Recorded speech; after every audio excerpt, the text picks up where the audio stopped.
Here are the horoscopes for the week of the 28th of May to the 3rd of June 2018. We begin the week with a full moon in Sagittarius on Tuesday, and this has a number of very auspicious aspects in it. So we have what's called a mystic rectangle, that's 4 planets joined in harmony forming a rectangular shape, and a grand trine, which is 3 other planets joined in a triangular shape of harmony. So we need to go into this really and have a look. This is the big feature of the week, so we'll spend most of our time on this. But first of all, the Sagittarius full moon. So when the sun is in Gemini and the full moon comes opposite, that's in the sign of the Sage. This pairing is all to do with our mind and our communication and our expanding our consciousness. So where Gemini likes to process, to bring in information, to introspect and to be inspired and bounce off the other twin, the 2 twins, that sense of communication and sharing and learning in the moment, the processing mind that's streaming current information through into words and actions. But opposite we have the Sagittarius full moon, and Sagittarius, like I say, is the sage, it's the wise one. So Sagittarius prefers to take all of the information, to study it, to research it, to find the deeper meaning, and then to wrap that knowledge up after having taken a long journey into something with great depth and provide it back.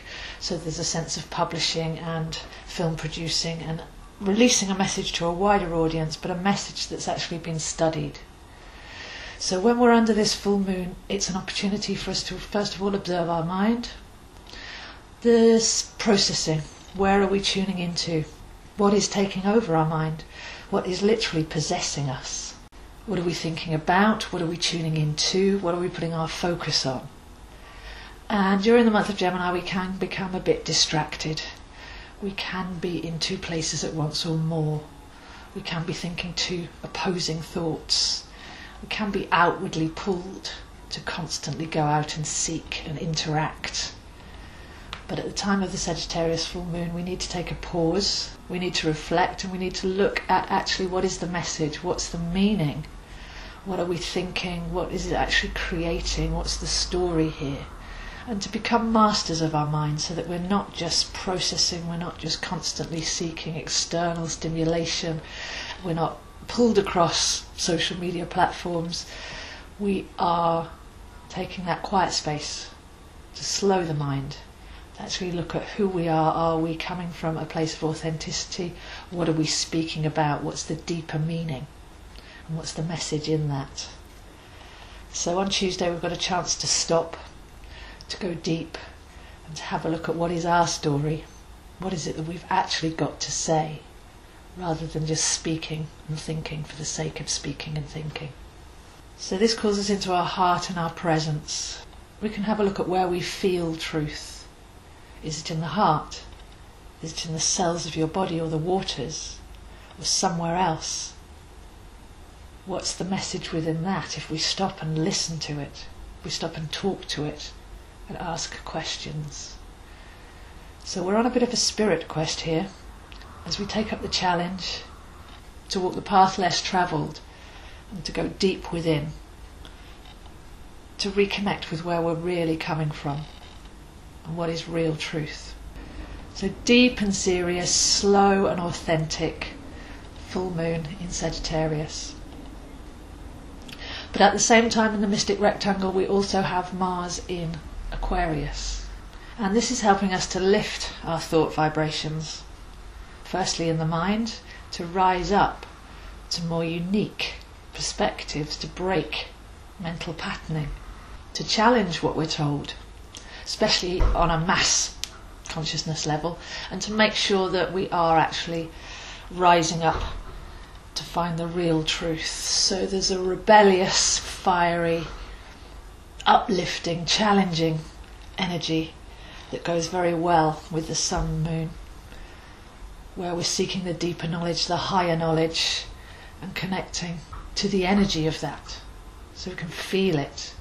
Then we can sense the difference between group speak and authenticity. And the other part of the mystic rectangle here is the North Node in Leo. So the North Node in this chart is where we're all at the moment, the challenges that we're facing as a group. And in Leo, it's to be able to radiate from the heart and the solar plexus honesty, majesty, and sovereignty. So in combination, we have the processing mind going deeper to find the deeper message. We have Mars elevating us to be able to feel the truth and seek the higher perspective, to break free of the group.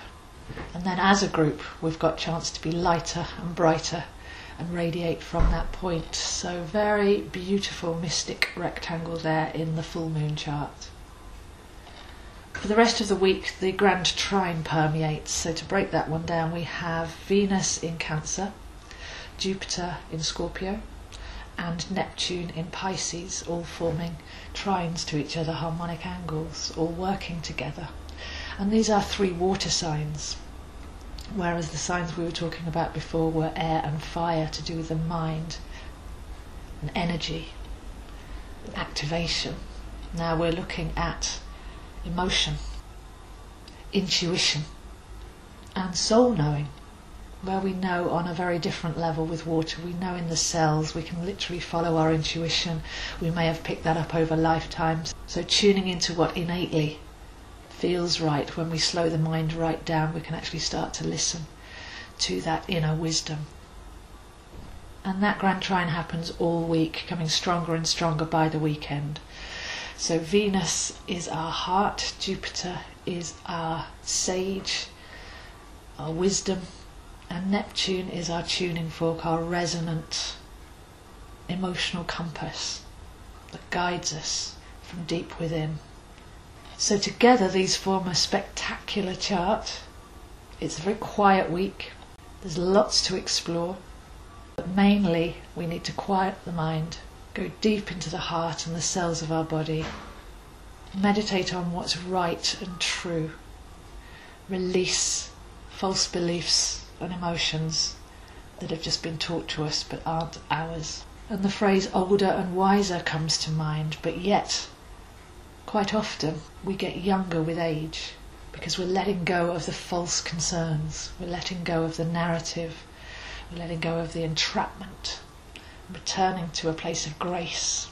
So as we walk towards the weekend, it's to find that place of grace within, to take this quest, to journey into self-exploration, letting go of the story, letting go of the groupthink, letting go of limiting perspectives, and tuning into the real truth, to raise our minds to higher goals, to focus on higher vibrations, to bring that mind into alignment.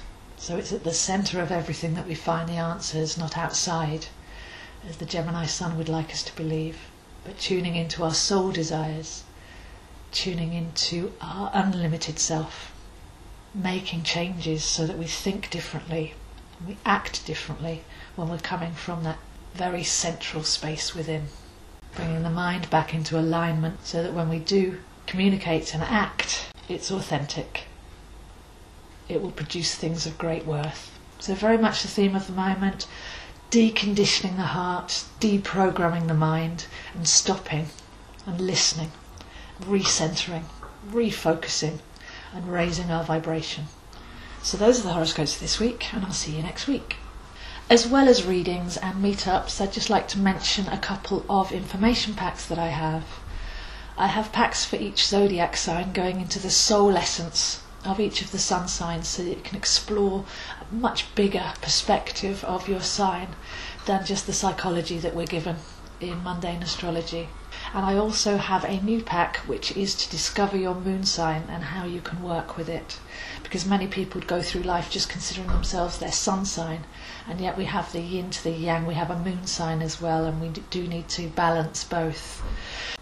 So those packs are available from my shop on www.astrozo.com, and they're £10 and £15 respectively, if you'd like to purchase one for yourself or for a friend. I would obviously love to meet you one-to-one to have a look at your own chart, your own soul plan, and explore that more deeply and the energies that are going on around you at the moment. And I also have a number of monthly meetups where we can actually meet in person, engage with the current energies and learn astrology intuitively. So for any of that, please do contact me, zoehines7@gmail.com.